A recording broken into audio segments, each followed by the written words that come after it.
what I have consistently been hearing over the last, I don't know, year, from the agents is, hey, inventory is really tight, like everywhere else.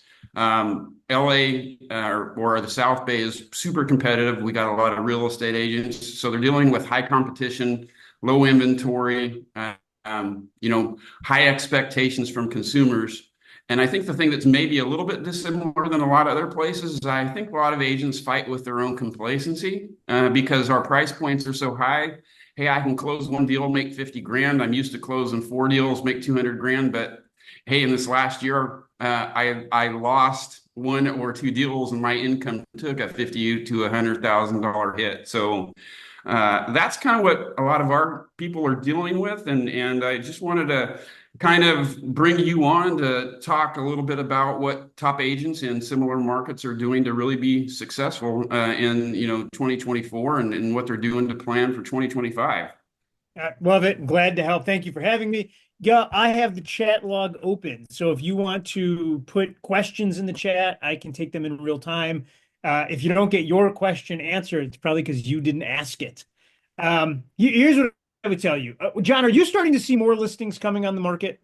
Yeah, we're starting to see some more stuff pop up. So I know Cool. that the rates have been coming down a little bit, although they're rising. So some of those people who felt like they were locked into their rates are starting to suddenly see, maybe I can do something now. And then the other thing is that again, in our market with the high price points, the equity is blown up so much for a lot of people that the rates aren't quite being as important for sellers just because I got so much cash, I'm going to leave LA or leave the area and go put a chunk of money down on something else and the rates aren't quite as important for some of our sellers as they were maybe a year or two ago. Cool. Then you're lucky because the bad news is you're not going to see rates coming down. And they're tied more Yeah. to 10-year than anything else. They've actually are now back to June levels and you're cresting 7% again. So I don't want to be the bearer of bad news, but that's completely out of your control. So like let's just be Yeah. really clear. Like the national data doesn't mean much to you because every market is a micro market. But I do want to share with you a couple of things. Number one, 48% of all the listings in the United States have been on the market for at least 60 days. And so you may have a constricted inventory, but that doesn't mean that everything is selling. And in No, some you're markets, 100% spot on because we're getting a lot of agents. I have at least three or four agents in the last week that have come up to me panicking because they haven't been in a market like this before. And they're like, the house has been on the market for 15 days and my seller's freaking out and I'm freaking out because I don't know what to do. So we are definitely seeing them sit on the market longer. yeah, well, 7 out of 10 of the listings in the US have been on the market 30 days or more. So, like, just to Yeah. remind everybody, that's the greatest news in the world for you. And I know that you might not feel that way, but it's all on how you're thinking about the business. Meaning, when a home sells in 8 seconds, you don't have any time to market the real estate. And if you can't market the real estate, ultimately you have no time to market yourself. And so the reality of it is that when MREA was written, the average days on market was 96. The reason that mattered is because the ratio was that you were going to sell the listing, but then you were going to get two buyers from it and you were going to sell them something else. You're seeing the market return to the normality of that idea. So I take a listing and it sells. That's awesome. But I take a listing and it sells. It takes 90 days to do it, but I pick up a couple of buyers that buy something else. That's actually the way that the economic model was built. The other thing that this means is you are going to see expired and canceled listings, and you're going to see them in a bigger way. And Pete Ruiz is a buddy of mine in Northern California. He runs a business with an average sales price of $3 million built on canceled and expired listings. And so I said to him, dude, there's this idea that in luxury markets, canceled and expired isn't a thing. He said that's kind of absurd. The reality of it is you can build a great business on canceled and expireds. And I asked him what the key things are. He says it's three things: price, preparation, and presentation in that order. He says those are the things that if you're going to specialize in selling homes that didn't sell the first time, those are the three buckets of value. Tim Heil used to own a business that was 100% built on canceled and expireds. And what he said to me was that when you're a generalist real estate agent, your tagline is, I solve every problem for every person. Call me when you have one. When you're a specialist, you say, I specialize in selling homes that didn't sell the first time, and here's how I do it. I got news for you, friends. If you are trying to get more business, that's a good group. That message is very, very good. You know what price is, it's just what it is. He said preparation in luxury markets is the number one challenge. That not all real estate agents are created equal, and as such, they don't offer equal offerings to sellers. Meaning, there's still a cohort of people not doing professional photos. I'm sure it's nobody on this call, but highlighting those things is important. There's still cohorts that don't believe in external staging. They only believe in internal staging. It's a huge mistake. People see the outside of the home long before they ever see the inside of the home. And then the third thing, which is they believe staging is bringing things in when the majority of time staging is simply taking things out. Having a strategy around those things is wildly important. And if you're sitting there and you're like, there's nothing new there, maybe it's in how you're explaining it to a seller, because although you might think there's nothing new there, to a seller, that might sound absolutely riveting. The next thing I would tell you is that if properties are going to be on the market longer, then you need to have an MLS strategy. And if it leads to selling your real estate better, great. But what an MLS strategy does is it lets the seller know that you're focusing on the number one place where they get the most exposure, and you have a strategy. And so I'll just give you a few examples. You might not like any of them, which would be fine with me. I would then come back and say, well, what's your strategy? I'm agnostic to which one you pick, but I do believe you have to be able to articulate a strategy. And so here's an example of a strategy. I'm only going to put 10 photos on the MLS because I believe if they look at 10 and like it, they'll have to come see the rest of the house. If I put 80 photos, there's no reason to ever show up. I'm not telling you that's my favorite. I'm just telling you it's one that exists. Here's another one. I'm going to have the greatest first line ever in a comment section because aggregators now on Google, when you search an address, are giving you the first line of a comment section. So what's going to be the first line that grabs the attention of someone scrolling through the interwebs? And that's my strategy, to have the best line. I'm not saying I love it. I'm just saying it's a strategy. How about I'm going to log in and I'm going to change the order of my photos every 48 hours? Because anybody who has buyer brain, and let's just review, buyer brain is I'm buying real estate. So I have Zillow opened up on every one of my devices 24 hours a day, and all I do is click refresh, and I know about every new listing before my real estate agent. And by the way, if you don't think that's real, you're wrong. It's 100% real. All the studies show it. So if I have buyer brain, I look at a picture of your house and I make a judgment about it. That judgment then persists regardless of what you do with the pricing. However, maybe there was a different picture that I could have seen of that house that would have made me stop and take a second look. Meaning maybe it isn't the primary, maybe it's the pool. Maybe it isn't the pool, it's the kitchen. Maybe it isn't the kitchen, it's the living room. Maybe it isn't the living room, it's the satellite view. However you want to do it. But my strategy is I'm going to change my pictures every 48 hours to keep giving buyer brains a fresh look at the real estate. I'm not saying I love that strategy, but it is a strategy nonetheless. Or I'm going to withhold all listings and I'm only going to let this home be sold for these specific hours on one day a week. And my strategy is to drive anyone who's interested to those to create social proof so people think there's more demand for my listings. I'm not saying I love that, but it's a strategy nonetheless. Here's my point. If you can't articulate your MLS strategy to me and you can't articulate it to a seller, then your strategy might be, I put it on the MLS and I hope for the best because that worked for the last 15 years. No judgment. I'm just saying that's a average sales pitch at best. The question in the chat, what are the best ways to target cancel and expireds? Number one, stay within the confines of all the laws, consult with a local attorney and your broker to make sure you are not running afoul of TCPA or anything else that would get Gary Keller in trouble again. And I would tell you that the greatest way to do it is to simply wake up in the morning, get your list, wash it against the do not call list, and make the phone call. And the phone call is really easy. Are you still open-minded to selling your house? I just think that's the question. And it's an easy question, and it's one that gets you right into it. If you want to shift it, it's how open-minded are you to still selling the house? And then they're going to say, I've been getting a ton of phone calls, and say, great, you're going to get a ton of phone calls. That wasn't my question. Didn't ask you anything about that. Are you frustrated? And now you're just into a conversation and let it get weird before it gets better. So that's what I would tell you, number one. Number two, I would tell you that people are getting older. Not us. It's on another phone call where all the old people are. But here's the deal. 38% of America is 60 to 78 years old. Any way you want to slice it. And by the way, my mom would tell you that's really young. Gary would tell you it's young. He's in that group. That's old, just by merit of life. Okay. But here's the deal. That group, baby boomers, 60 to 78, owns 38% of all the houses in America. The baby boomers own 38% of all the homes in America. I bet you your market is not dissimilar.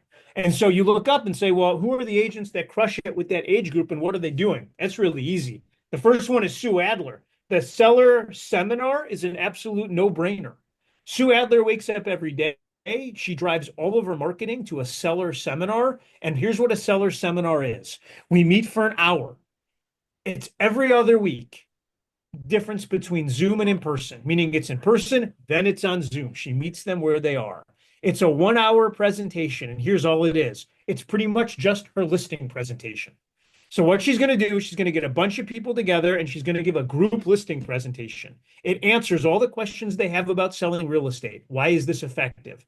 3 reasons. Number one, people in this age group, you think they all know a real estate agent, and they might.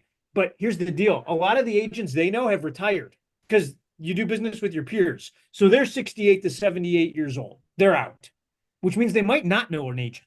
Number two, the process. They don't know the current process. And although you know it hasn't changed very much, they don't. So they want to understand how it works today. And then the final reason, a lot of them have been either not updating their homes or their homes are just full of stuff and they're not ready to have a real estate over and sit in the kitchen.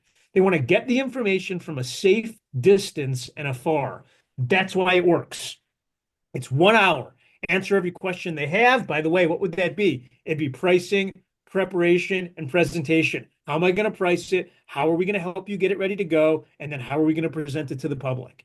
That's ultimately what they want to know. They also, if you're going to do this, you need to have a group of vendors that specialize in helping them. The help they need, carrying stuff, cleaning stuff, decluttering stuff, and of course, taxes. Those are the pieces and by the way, within that is contractors. I said to her, I said, how many people do you get at the seminars? And she said, you're asking all the wrong questions, kid. I said, perfect. Why do you say that? And she said, if I told you that I was going to meet with 2 sellers today, would you say that's a good day or a bad day? I thought about it. I said, it's a great day. And she goes, yes. So why do you give a shit how many people are at the seminar? If you have 3 people at a seller seminar, you're having the greatest day of your life. If you're having 20 people at a seminar, you're about to be a mega agent. Stop worrying about how many people you talk to about selling their home and talk to the people that are going to sell. I thought that was genius. You're getting them to the seminar to give them the information, get them into the pipeline. And if you have 1 person on the seminar, it's called a listing appointment. You have 20 and it's a class. That's genius. Next, MOFR. Make offer for immediate response. People in this age group, they want to have very specific problems. Just like expired and canceled, they have very specific problems. So decide to specialize. Stacy Esser in New York specializes what she calls value up. Here's the MOFR. Have me to your home and it'll be worth more when I leave, whether you sell it or not. Have me That's over to your home. It'll be worth more when I leave, whether you sell it or not. And what she's doing is the same thing you're doing. All she did is put a name around it called value up. You know that thing that y'all do when you walk into someone's house, whether they want to sell or not, and then you critique the whole damn thing and then tell them the few things they can upgrade to make their house worth more, and you just call it living? She calls it value up. And so all you're doing is going in and consulting them. Now you have a MOFR. The next one, cash offer. I think that's great. Look, a lot of people in this age group, they just want a cash offer. If that doesn't work in your market because you think cash doesn't work for rich people, I got to tell you, I think that's a limiting belief. It turns out rich people love cash. And so having a cash offer and saying, here's what it would be if you did nothing, and here's what it would be if we actually go and traditionally list it, I think that makes all the sense in the world. The gentleman who I think is the best at that right now is Tim Evans. He's Keller Offerings. I think it's a fantastic way to get 7 or 10 offers on a house in a very short period of time. And then the last thing that I think works really well here is the golden letter. I think snail mail is alive and well. I think anybody who's sleeping on it is making a huge mistake. This kid, Will Van Wickler, he made $1.3 million in his first full year in the business. Average sales price was 750,000. He is 21 years old. That's irritating to me on so many levels, but awesome for him. I know he's 21 years old because when I asked him what he was going to do with the money, he said, I'm buying a black leather couch. Perfect. So here's the model. He simply gets a letter together that he's sending, and the letter said, do you have any interest in selling to one of my potential buyers? And then his cell phone number. That's the whole letter. For every 1,000 that he sends out, he says he gets 10 incoming phone calls that leads to 2 or 3 in-person visits that leads to 1 listing. So you do the math. He makes an average of 20 grand a deal. Every time he sends 1,000 letters, he makes about $20,000. I asked him what the secret was. He said, it's really hard. I said, what is it? He said, you have to answer the phone when it rings. And I said, are you joking? And he said, no, but most agents stopped doing that years ago. Blew me away, punched me in the nose when he said it. And then I think the last thing I would tell you before I open it up, and I'll ask you what you want to talk about. Sphere of influence was the #1 reported source of business and real estate in 23, and it's on its way to keeping that #1 place in 24. So if your #1 source is sphere of influence, here's what I'm learning. #1, people do business with people they like. It's all about likability. This time of year, here's what I would ask you to do. I want you to go through your database, and I want you to remove everybody that you don't want to talk to. And that's a little bit of different advice because everyone else uses this time of year to add more people in. I think the last thing you people need is more people to ignore.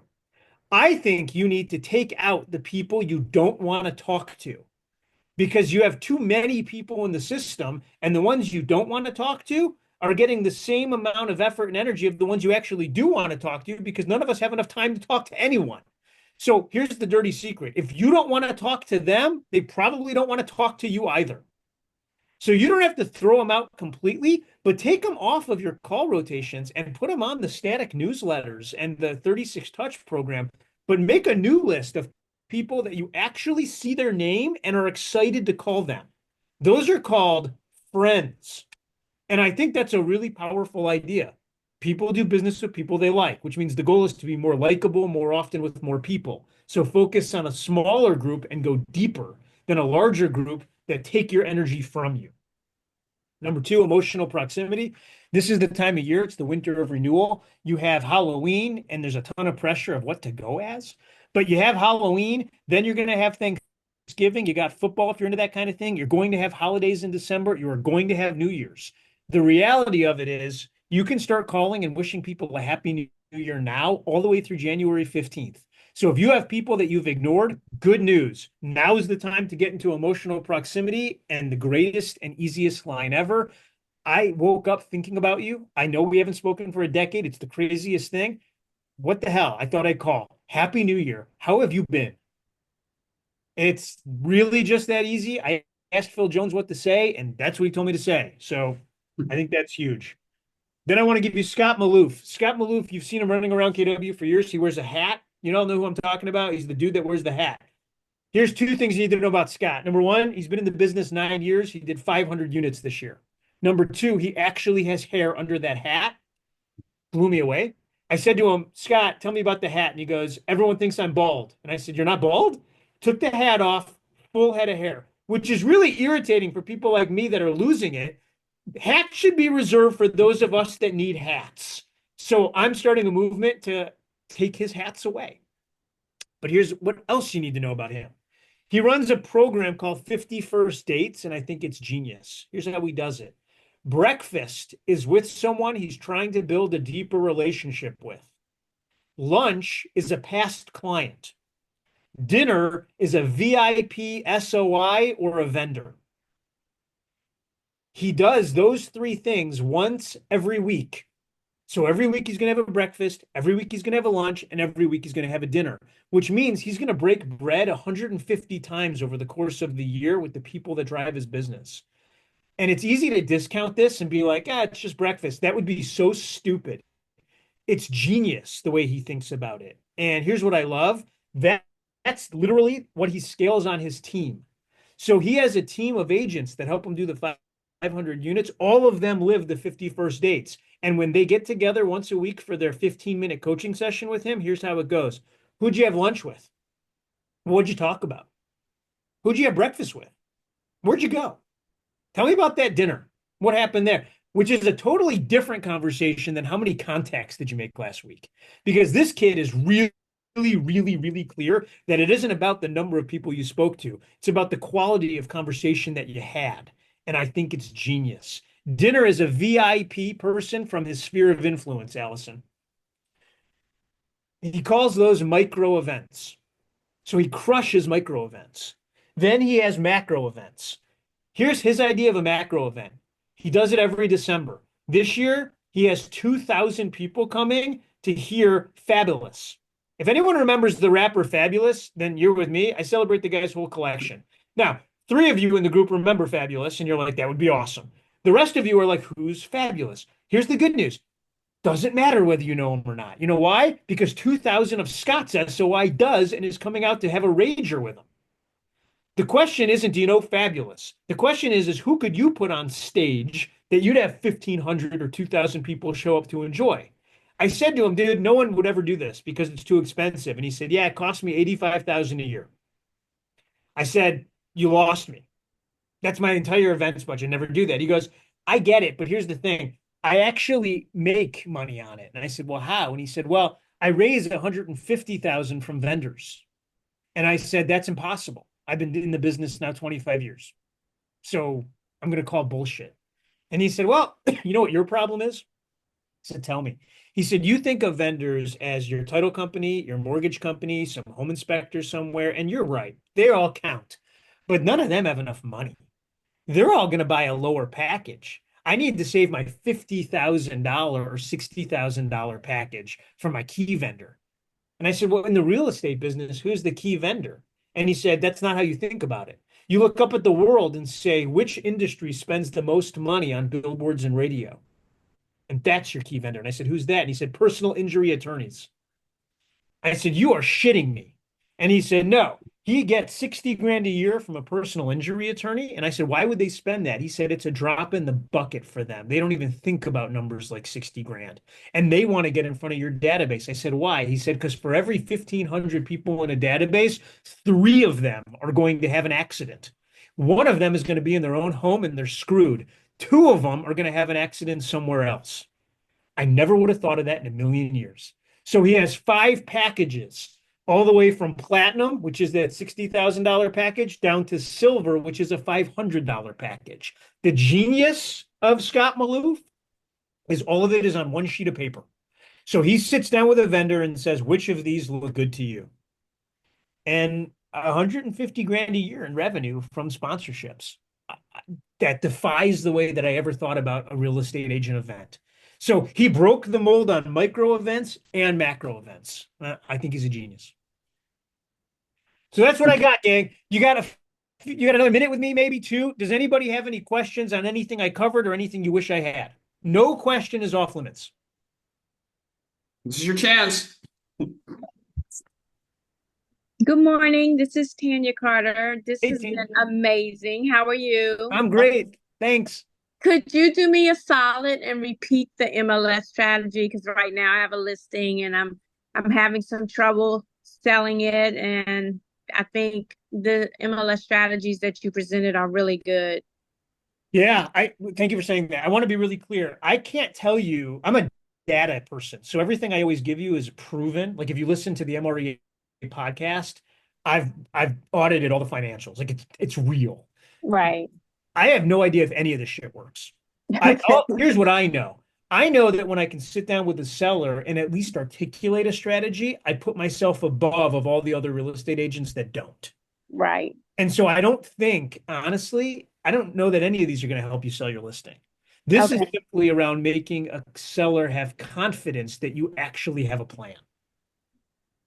Well, yeah, I had a plan, but the market is not working with me. I hear that. My greatest advice to you came from Sarah Reynolds. She said, she said, Jason, I have an amazing marketing plan, and that doesn't mean everything sells. And I said, so what do you do? And she says, every single Friday, I call every seller I have, and the call was broken into 3 sections. The first section, I teach them this lesson. I don't know how long it's going to take to sell your home. What I do know is it's probably going to take 15 to 20 showings before we get 2 to 3 second or third showings, which is then going to lead to 1 offer. So every Right. time we talk from now on, and I'd like to start calling you every Friday, I'm going to tell you how many showings we've had. That way you'll have an idea of how close you are to getting an offer. And here's the thing, at any point, you could lower your price, which is ultimately going to get you more showings, which means you're in Right. complete control. So every week from now on Friday, I'm going to call you and I'm going to say, we need 25 showings. We've had 6. And I'm just going to tell you the news.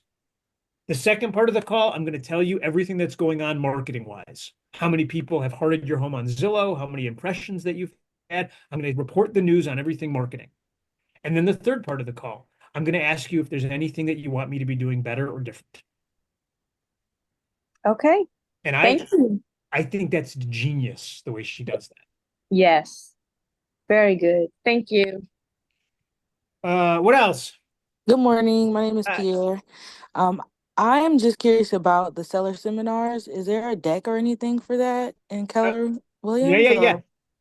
We don't have a deck because it should match your presentation. Here's the way that I do have a one pager though. John, you probably have it. I have the one pager so I can get it out to everybody. If you would, and on it is a QR code, and Sue Adler would be happy. You could come and watch one of hers. Here's the way I would think about it. What are the 5 to 10 questions that I get most often from a seller? And then I would simply unpack those questions. Don't overcomplicate it. All you're doing is talking to people about selling their home. Cover how you think about pricing, the steps you take to prepare a home, and then what your strategy is to present it, and you will crush it. Thank you. Okay. Anybody else? Jason, Yeah. hi. Hey, Minnie. What are your 2 to 3 big goals for 2025? That's a great question, dude. This is gonna shitty answer. I don't know. I don't have any. Here's why, by the way. And Jay hates me for it because he wrote a whole book on goals. If you think about it, the real title for the one thing could have been goal setting to the now, which is I figure out this thing and then I work backwards to it. And I love that journey, by the way. I kind of think of it more like this. When I make an annual goal, it's from here to here. My challenge has always been that I've never thought of anything big enough that would fit into that box. So I kind of go out and I say, for my wealth, I have a 20-year goal. What has to happen in the next 12 months to keep me on it? For my business, I have a 5-year goal. What has to happen in the next 12 months for me to keep on track? And so I always say something slightly different because everyone rushes to do like goal setting and business planning this time of year. And I think that's stupid because if you need to set goals every year, then every single year you're either hitting them or not hitting them. And what that means is, we know 90% of every goal you set doesn't get hit. That just seems like an emotional shit show to me. And so I look up and do it slightly different, which is in 5 years, blank is going to happen. What do I got to do today to be on track for it? And then I try to tie a number to that. I even can't look out a year. I kind of look quarterly. Like I'm going to go 12 weeks at a time because a year in realtor life, we're like dog years. That feels like 7 years to me. So I'm going to go for the next 12 weeks because it seems like the market's changing quickly. My family and people around me are changing quickly. The laws are changing quickly. My relationships are changing quickly. My 5-year goal doesn't change. Every 12 weeks, I'm going to look up and assess it. Well, we hear, right? Yeah, I mean, I don't know, man. That's how I think about it anyway. Anybody else? Thanks, Jason. Good seeing you, man. Oh, it's an honor to be here. I know, especially in your market, it's so hyper competitive and there's so many companies that you could affiliate with. The fact that you've chosen to be part of Keller Williams and the fact that you come to things like this and allow me to do this, it's the greatest job ever. And I'm really grateful for all of you. My email, every time I speak, I offend somebody. It's okay. But you don't have to email my boss. Gary gets a lot of email. You can just email me. My email is jason@kw.com. So if I said anything you didn't love, email me directly. I'm happy to unpack it with you and we can figure it out. Other than that, thanks for being part of KW. Have an awesome weekend. Absolutely. Hey, we really appreciate you, Jason. Thanks so much for spending some time with us today. This was so great, and we all appreciate you and love you as well too. Well, here's the cool thing. If you listen to the MREA podcast every Monday, you would have heard all these stories already. So if you're not listening to that podcast, give it a listen. Every Thursday, the one pager comes to your email. So if you sign up at mreanotes.com, that's mreanotes.com, every Thursday you'll get a one-page model from an agent in this company making more than $1 million a year. Love that. All right, gang. I'll see you. All right. Thank you.